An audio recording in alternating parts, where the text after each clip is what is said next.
కవిత గారు బెయిల్ మీద బయటకు వస్తున్నటువంటి సందర్భంగా నేను కొన్ని విషయాలు గుర్తు చేయదలుచుకున్నా.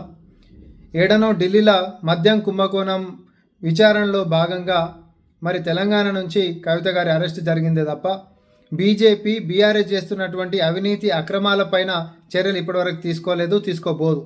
ఎందుకంటే గత 10 సంవత్సరాలుగా కూడా రాష్ట్ర వనరులను కొల్లగొట్టినటువంటి బీఆర్ఎస్ నాయకుల మీద బీజేపీ ఏ రోజు కూడా చర్యలు తీసుకోలేదు. కానీ ఎన్నికలప్పుడు మాత్రం స్వయాన ప్రధానమంత్రి గారే ఇక్కడ తెలంగాణకు వచ్చి అన్ని ఆధారాలు కూడా ఆయన టేబుల్ మీద ఉన్నాయి. ఇది ఒక పెద్ద అవినీతి కుటుంబం అని, ఈ కుటుంబం ఎంత డబ్బులు సంపాదించిందంటే దేశ రాజకీయాలకే డబ్బులు పంపించేటంత సొమ్ము ఆర్జించిందని చెప్పి స్వయాన ప్రధానమంత్రి గారే అన్నారు. ఆయన కాడ ఆధారాలు ఉంటే ఆపేటోడు ఎవడు, కానీ వాళ్ళు చర్యలు తీసుకోరు.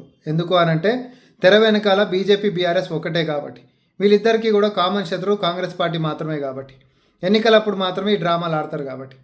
ఈ రోజటికైనా కూడా కాంగ్రెస్ పార్టీ మొన్ననే ముఖ్యమంత్రి గారు రేవంత్ రెడ్డి గారు కూడా చెప్పిండ్రు, కవిత గారు బెయిల్ మీద బయటకు వస్తారు, తర్వాత బీజేపీ బీఆర్ఎస్ ఒకటి కాబోతున్నాయి అని చెప్పి. ఈరోజు బీజేపీకి నిజంగానే చిత్తశుద్ధి ఉంటే గత పాలన మొత్తం కూడా అవినీతిమయమైనటువంటి బీఆర్ఎస్ నాయకుల పట్ల చర్యలు తీసుకోవాలి. అక్కడెక్కడనో ఢిల్లీలో జరిగినటువంటి విచారణలో భాగంగా మాత్రమే ఒక కుటుంబ సభ్యురాలైన కవిత గారు అరెస్ట్ అయినరు. కానీ రాష్ట్రంలో చేసినటువంటి అవినీతి అక్రమాల మీద కల్వకుంట్ల కుటుంబం మొత్తం కూడా ఊసలు లెక్కబెట్టాల్సినటువంటి అవసరం ఉంది. ఊసలు లెక్కబెట్టబోతున్నారు అనేటటువంటి నమ్మకం కూడా మాకుంది. అయితే ఈ యొక్క విచారణలని అడ్డుకునేటటువంటి దాంట్లో బీజేపీ తన వంతు కృషి ఖచ్చితంగా చేస్తుంది. చేయకపోతే వాళ్ళే కూడా కేసులు పెట్టి మీకుంటున్నటువంటి ఆధారాలతోటి కుటుంబాన్ని లోపల పంపించేటటువంటి దాంతో మీ యొక్క చిత్తశుద్ధి ప్రకటించాల్సిందిగా బీజేపీని డిమాండ్ చేస్తా ఉన్నాం.